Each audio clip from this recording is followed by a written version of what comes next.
Hello, everybody, and welcome back to Out of the Park 23 as the Minnesota Twins. And we are on the 11th of June, and we have finally actually gotten off to a good start. Along with the rest of the AL Central, which is kind of weird. Reminder in the preseason predictions, the Royals were supposed to be the second best team in the division, and they're the only one who's bad. There have been points where all three of these wildcard teams were Tigers, Guardians, White Sox, which I think is just kind of funny. Um, the AL Central is like good, I guess, along with the AL East. Seems like the Blue Jays and Braves are both here, unless that's like a tied for the division lead thing. Okay, that is actually just a tied for the division lead situation. Orioles are in third place. Red Sox are bad, and I love this. Always happens in Out of the Park to me. I love watching the Yankees be bad. Sue me. Um, One fun thing for Tigers fans, most so for me, is Torque seems to be figuring things out this year. It's 19 home runs already on July 11th. So that's been fun. 15 saves, the 5.4 ERA. That's crazy. But yeah, that's where we are as a team. We're in a pretty good spot. Obviously, we're 4.5 games clear of the Tigers, and I think we have either probably the second best record in American leagues. The Texas has been really good. Yeah, they're ahead of us. We went on a little bit of a losing streak pretty recently, so that's why Texas is ahead of us. If we take a look at them, the pitching staff's been pretty good, I guess. This guy Ricky Vanesco has been having a very good year for them, as well as Jack Leiter. Full wind hasn't been great. Bullpen's been decent. A lot of like decent guys. Like this to me doesn't scream best team in the American League. I feel like my team is probably better than them. Oh hey, Josh Jung's already made the majors. He was or was he?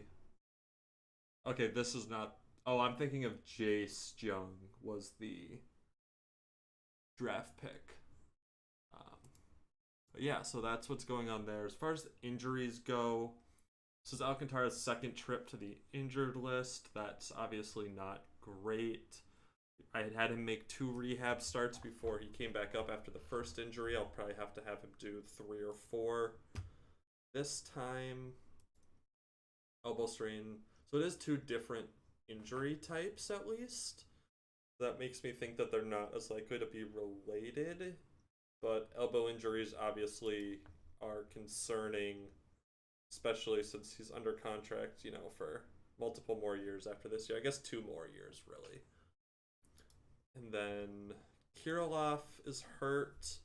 Hasn't been nearly as good this year as he was last year, or really even as good as his rookie year.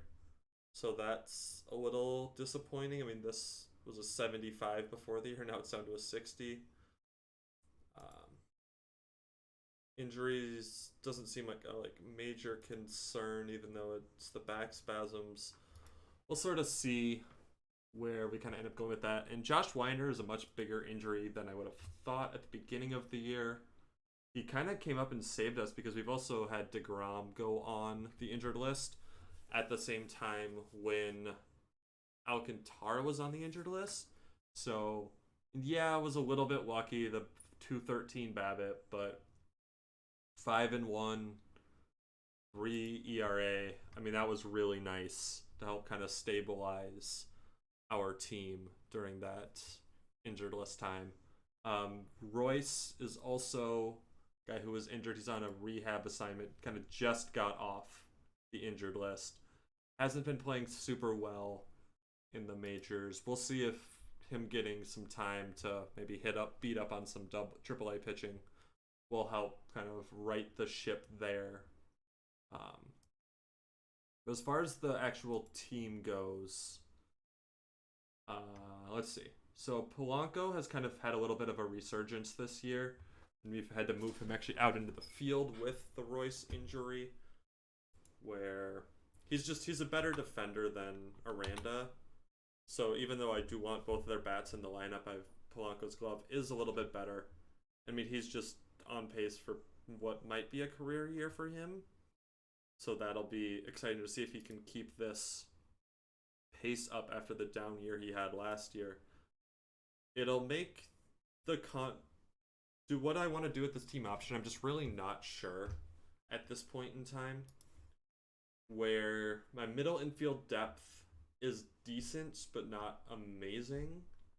Amaya's really just a glove guy. Aranda is here to be my backup second baseman. So I think I'm still leaning on declining this team option. Curious what this extension looks like. Okay. Yeah, because I mean, this we're not going to do, right? So it might be a pickup team option and then he's gone after that. I definitely don't see him sticking around past that. But it's been really nice to see that revitalization. Also, Jose Miranda is just really, really good. Another year of just being a very good hitter. On pace for 6.7 WAR. And he's currently leading the votes for first base for the All-Star game. I mean, can't really ask for too much more than an OPS plus of just under 900. Well, I guess you could be Polanco and being over 900. But yeah, I mean, Miranda, really good. Only downside here is he's going to start actually costing money. I might try to lock this in before it raises too much more. Because I don't really see a reason why it's going to get much cheaper than it currently is. So that's going to create a little bit of kind of decision making for me with kind of my corner infield situation of Miranda, Potts, and Keone Kavoko, who's just been outstanding these last kind of 2 years, where he hit really well last year, was great at AAA to start the year, where when I had the Kirilloff injury and I was playing him some at first base, I decided to call him up. And really kind of the other deciding factors, the fact that Potts just hasn't really hit righties at all, where he's kind of that 15% league average. And for a corner infielder, you really need them to hit. Like, yeah, like he's fine defensively, but his fielding stats are not nearly as good as Miranda's, even though these ratings say he should be better.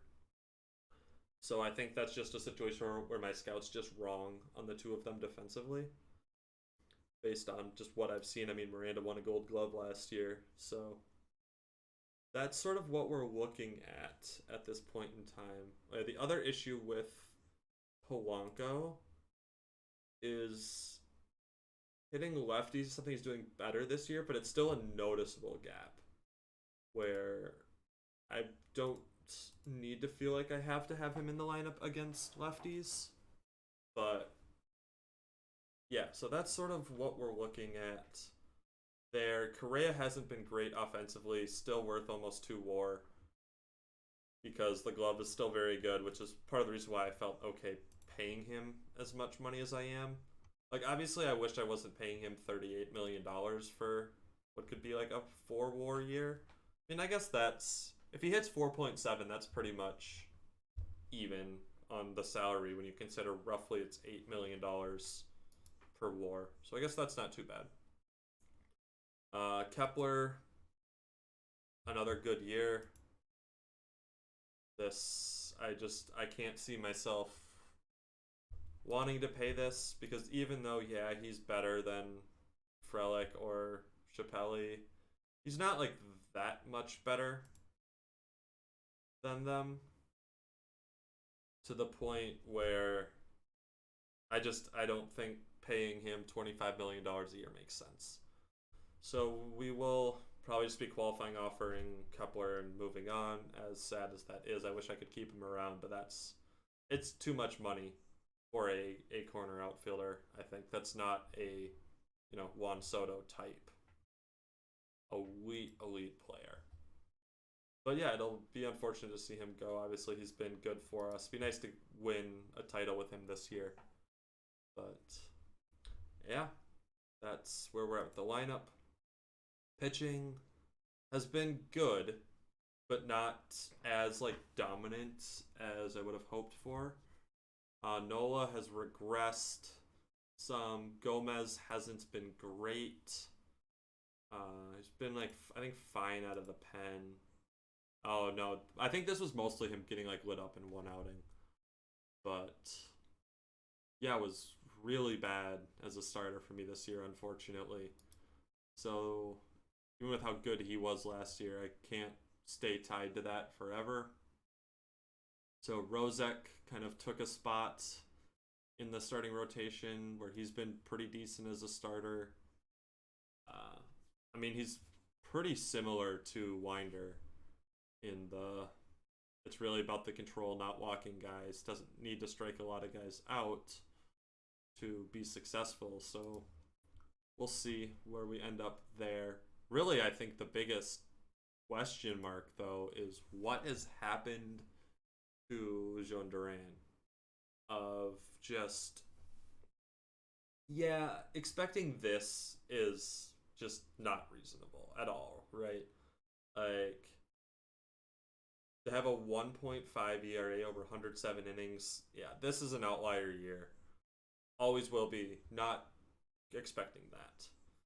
However, this is sort of in line, I think, with what I expect from him. Of kind of that right around 3 ERA. But this is just an awful year. Striking out more guys, walking a little bit more, but not noticeably different. I mean, home runs are really what's biting him, it looks like.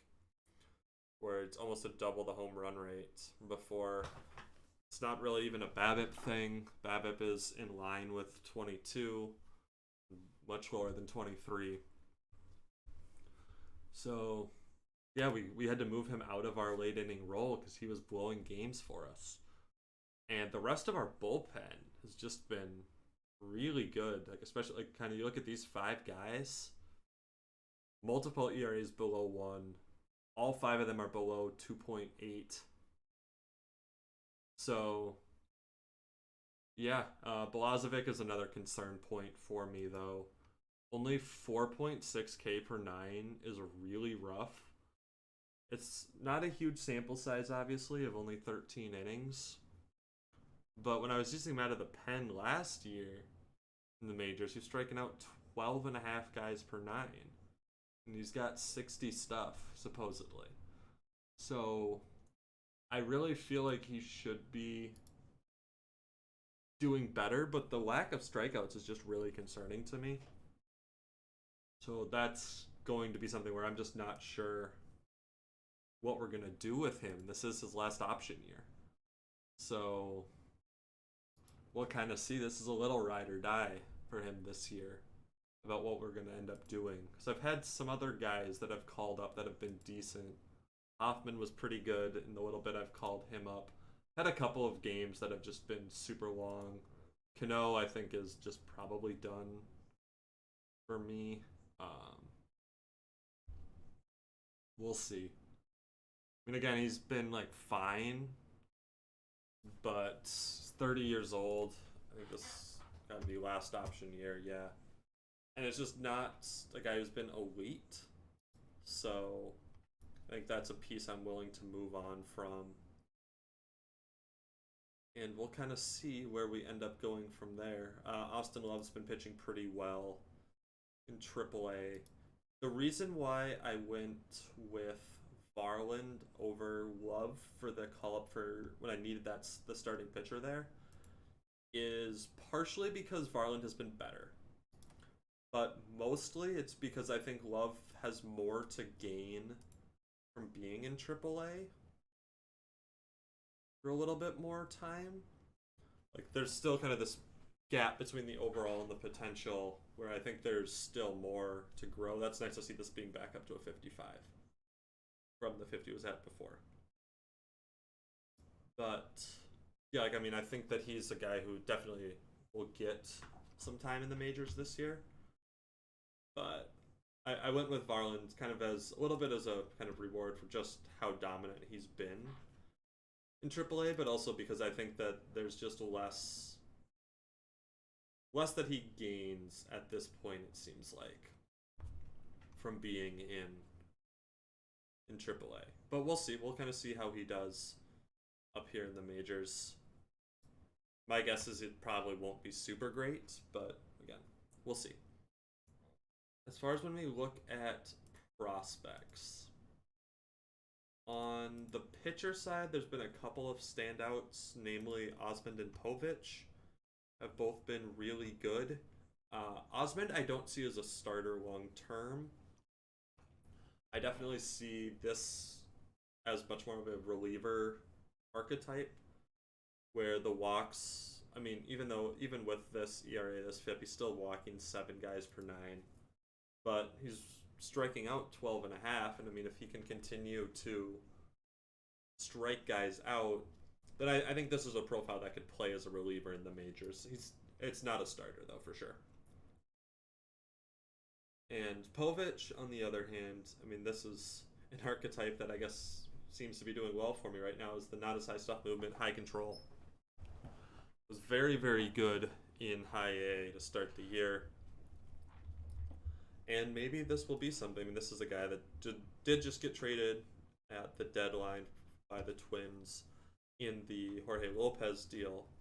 But we'll see what he ends up doing for us on the Twins here. This will definitely be a piece I'll have to consider what to do with in Roll 5, because I think at this point, he's probably playable in the majors. Like, he's not good, but he's playable, which means that I have to think about him for protecting him on Roll 5. Is that something I'm willing to do? Placement's been decent. I'm hoping that he's been red hot these last 2 starts. Really, 3 out of the last 4 have been really, really good. Or if he could turn into something for me, that'll make this trade feel even better. Again, this was the Jarrell Cotton trade that I made, because I just didn't believe in him anymore. Looks like he's at Boston now. They trade him to minor leagues. Was that a waiver thing? I don't know. But yeah, I mean, he was not good in 23. It's better here, but again, it's that super low BABIP. Wait, they used him as a starter. That's interesting. I mean, more power to him, I guess, if that works out. And then Cantorino, surprised they're trying to use him as a starter. I mean, I think this guy as well is just, this is a reliever. I really think that it is. And I think he'd be a pretty decent one too, but if they want to force him to be a starter, then I don't think they're going to get as much out of him. And this guy's kind of a nothing piece. And I've gotten back already 2 major leaguers that have been pretty good for me. And if he can turn into something too, then I mean, fleecing Tampa Bay is always fun. But Huisman is back from the injury. Been fine. We'll kind of see. He still is a top 100 prospect. And we'll kind of see how he does. He still doesn't look like he's super great in A-ball, but I'm hoping that... See, I'm concerned about the walks. And really the lack of strikeouts, too. Both last year and this year, he's just not striking guys out at all, even with the decent stuff. So that is a little concerning. But Juan Nunez, another guy the Twins traded today, and this looks like if he actually can get to this, that would be really good. I mean, yeah, you can see the TCR here. That was kind of wow. But yeah, I mean, we'll see. I did kind of look. So obviously, you always have to check this, but I mean, he's not really a starter because of the only having 2 pitches, unfortunately.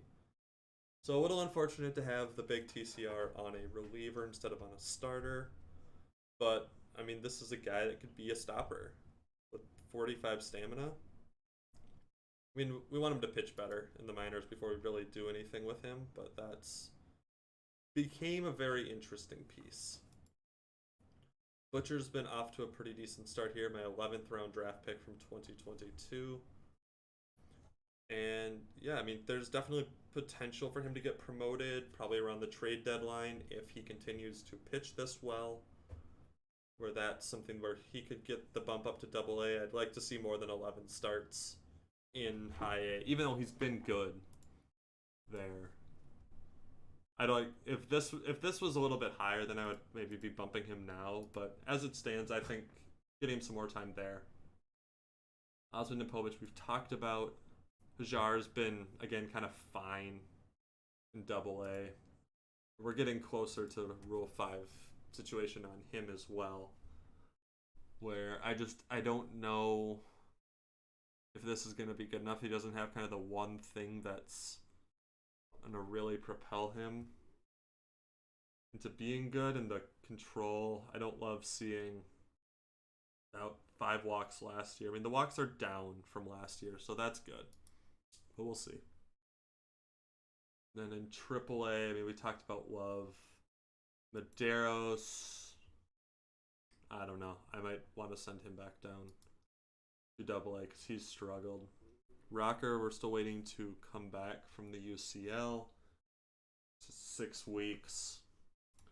And hopefully he can get back to being this type of guy. I mean, obviously he was really good last year, and I could have used him in the majors when I was having that injury issue. But obviously he is injured himself. We'll see what ends up happening there. Yeah, that's the prospect situation. We are currently the 13th ranked minor league system. Adrian we should probably talk about because he continues to drop on the prospect rankings. A lot of these ratings are coming down. The potential's coming down. He hasn't hit in any semblance of rookie ball. Starting to become more of a question. Gutierrez, unfortunately, that injury is annoying. I trust he's not. Did I just skip over him? But yeah, so that's a little unfortunate there. But it's also less important if Hunt continues to play the way he is. So that trade could end up being a little bit less important. But having catcher depth is always good. Can't complain about that. Yeah, so we have 4 top 100 prospects right now. 3 of them are pitchers. Then a lot of kind of 100 to 200 range guys. And yeah, I don't think there's anything else super interesting to look at. It is draft day, so we'll be doing that for the next video. And I hope you guys had fun here. And have a good rest of your day, and I will catch you in the next one. Bye.